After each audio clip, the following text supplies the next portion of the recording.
Goodwill. Seems like everybody has an opinion on them, right? Some people swear by them and love them. Some people think they're evil and hate them. My only question is, can you still make money shopping there in 2025? So we're gonna go to 10 different Goodwills. I'm gonna buy everything I think that I can flip for a profit, and then we're gonna sell it all at the end of this video and see how much money we can actually make just shopping at Goodwill and reselling. Let's go to the first one. We started out the trip going to the closest Goodwill to our house, and one of the first things I always look for are big popular characters and brands like Disney. So I grabbed this stocking and I grabbed this sweater, and then I found a freaking Blue Yeti microphone. Went ahead and grabbed some more Disney stuff in this beautiful Gone with the Wind jewelry box, which is something you never see at a Goodwill, but I definitely had to grab that. There was a freaking turntable in this Goodwill. I always look for anything brand new with tags. As I was walking towards the end, I decided to grab this stack of tarot cards. They weren't new, but they were in like new, almost perfect condition, and heck, I figured somebody somewhere will want these tarot cards. And then we grabbed this Harry Potter bag, and as we were walking out, we saw this. What's that?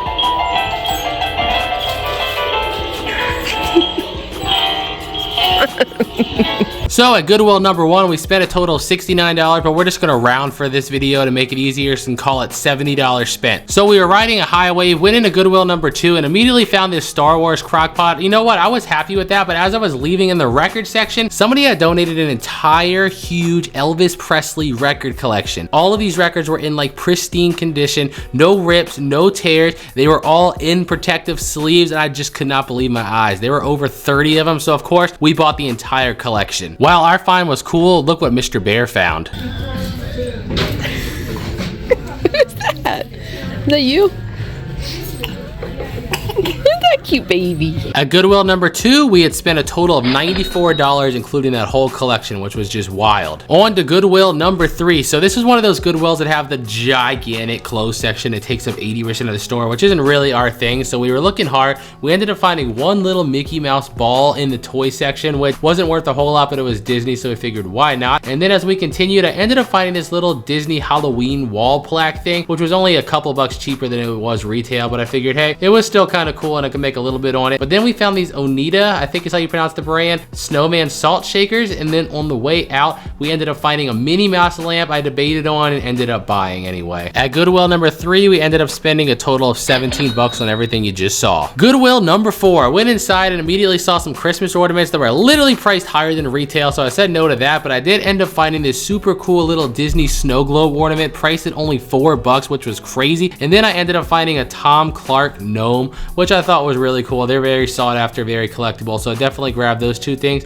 and that was literally it for this Goodwill. At Goodwill number 4, I spent a whopping $9. Goodwill number 5, we went to one of the outlets, which I was excited about, and found literally nothing. Did not get one thing, which means I spent 0. First strikeout of the video. Left Goodwill 5, went to Goodwill number 6 with some new energy, and it was a total strikeout again. We found nothing. That puts another 0 on our board. I would think the closer you get to the cities, the more stuff you find in these stores, but since we've got closer to Richmond City, it's just been strikeout, 2 in a row. So hopefully now we're gonna get away from the city, head back to the more rural areas and see what we can find out there. So we changed up the direction we were going and started going away from the city instead of more into the city. I thought that would be a better idea, but apparently not. So we headed back to the more rural areas to get to the next one. Goodwill number 7. We went inside, and at first it was looking like it was gonna be another strikeout because all we seen was very cheap Halloween and Christmas decor, which was just overpriced and not worth it. But then as we were leaving, I found a brand new set of Pawn Stars coasters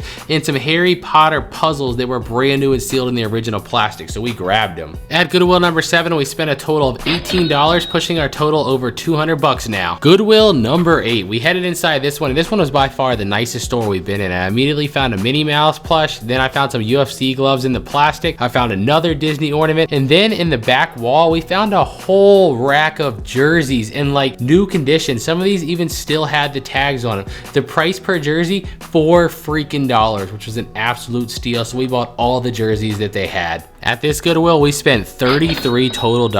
Goodwill number 9 had a board over the window, which wasn't a good sign, and the inside was kind of messy, so I kind of had low hopes, but I did end up finding a couple cool things. I found this brand new Star Wars game still sealed in the original plastic in this nice collectible plate, and Mr. Bear found a bell he absolutely loved.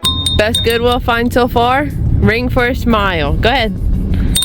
Yay! At Goodwill number 9, we spent $11. After that, we had to take a 25-minute drive in order to get to Goodwill number 10, which all I found was a model kit for $3. Add another $3 to our total. Now that was the 10th Goodwill, but we realized if we took the alternative route home, it was 11 minutes longer. There was multiple Goodwills on the way home that we hadn't checked yet. So, Goodwill number 11. So we went in here, went to the decoration section, actually found a couple cool things, including this beautiful religious snow globe, these Disney lights that were brand new in the original package, and we found this nutcracker that was also brand new. It's an original box. And then I ended up finding this weird bag of 8-bit video game characters. I didn't really know what they were worth. I just decided they are cool enough and random enough to take a chance on. At this Goodwill, we spent a total of $26 on some awesome stuff. Our next drive was a pretty long one. We had to get pretty far out there. Mr. Bear was kicking the whole way. I mean, look at those feet go. They literally just don't stop. We started to get to the area where there was nothing but fields and little houses, and we found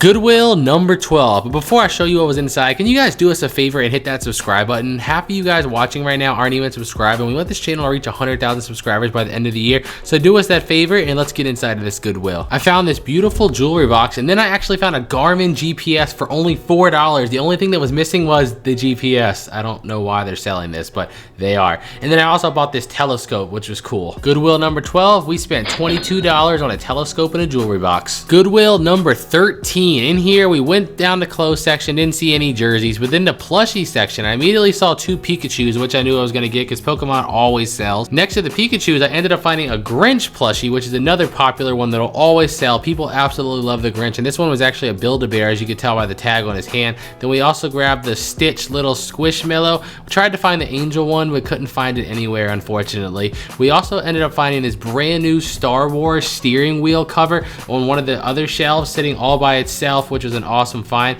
And then as we were leaving, we found another brand new Disney tote bag with the tag still on it. Goodwill number 13 ended up spending another $21. Goodwill number 14, oh my God, let me tell you. The first thing we saw was this massive Disney train, which I would assuming had to be missing parts because they had it marked at like $11. I was like, there's no way it's complete. Turns out it was brand new and complete in the box, which was crazy. I ended up finding a Pikachu plush. I found a game, but it was missing pieces. A nice horse statue that was in beautiful condition. This beautiful Halloween decor piece statue that was brand new in the original box, which is something I always look for. We grabbed the United States Army rock outside because it was so cheap and I knew it would sell well. This thing, brand new again.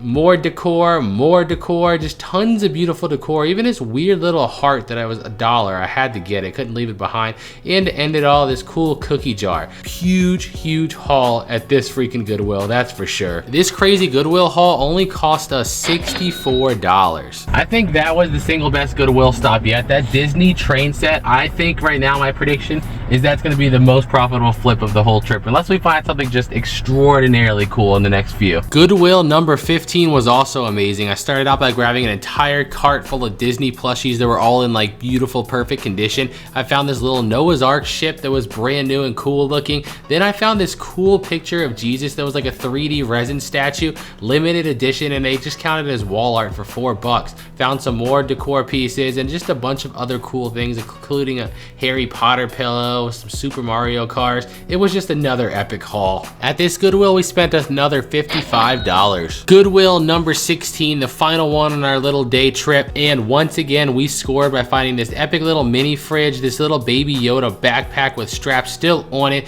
We found 2 humongous Squishmallows, a gigantic Disney calendar that had every single book in it, which was crazy, rare Disney ornaments, a bunch more games and other pieces, another telescope in box, a bunch more jerseys, just all kinds of epic stuff to freaking end this epic trip. Our last Goodwill, we spent $48, bringing our grand total to $493 spent. Here is our Whatnot dashboard for that show. Yes, it was 2 months ago. I'm very behind in filming, but as you can see, total sold was $2,897. Now that sounds a lot better than it actually was. So with that $2,897, 260 of that was items not from this video. It was like things we have in our buy it now section. All the Goodwill stuff is what we auction, but we also have certain items like, for example, our merch, like our little coins and stuff like that we sell buy it now. So we're gonna take that number and subtract 260 because that does not count. And then also you gotta take into consideration that Whatnot takes their fees out. So let's do it like this. That number was the total sold. Total we got paid out was $2,535. And then we subtract that number, and then the number you're seeing on screen now, because I can't do the math in my head, is what we actually made just shopping at Goodwill in profit. And again, with whatnot, I could sell all of this in an hour. It's no problem. There's also inevitably going to be that guy that says, oh my gosh, you didn't take into consideration the gas and your shipping supplies and all. There's always that guy that just, you know, tries to make everything sound terrible. That's true, I didn't. If you want to subtract another $100, go ahead, you did. At the end of the day, we went out and had fun. Like, this is so fun for us. I don't consider this work, so I don't care what I make an hour. All this stupid stuff that people are just stuck in that, you know, 9-to-5 brain set and they can't reprogram themselves to think another way. I don't take that into consideration. We also take into consideration, if we're talking about money, how much revenue this video will most likely generate. And we also made multiple short form videos going into Goodwills that generated revenue on their own too. So while I don't take into consideration the little cost, I also don't add in the money that we're making in other ways as well. So this number you're looking at is most likely the realest number you're going to get for us going in reselling on Goodwill. So if you enjoyed this video, you want to see more like it, leave it a thumbs up, subscribe if you're new, and until next time, peace out.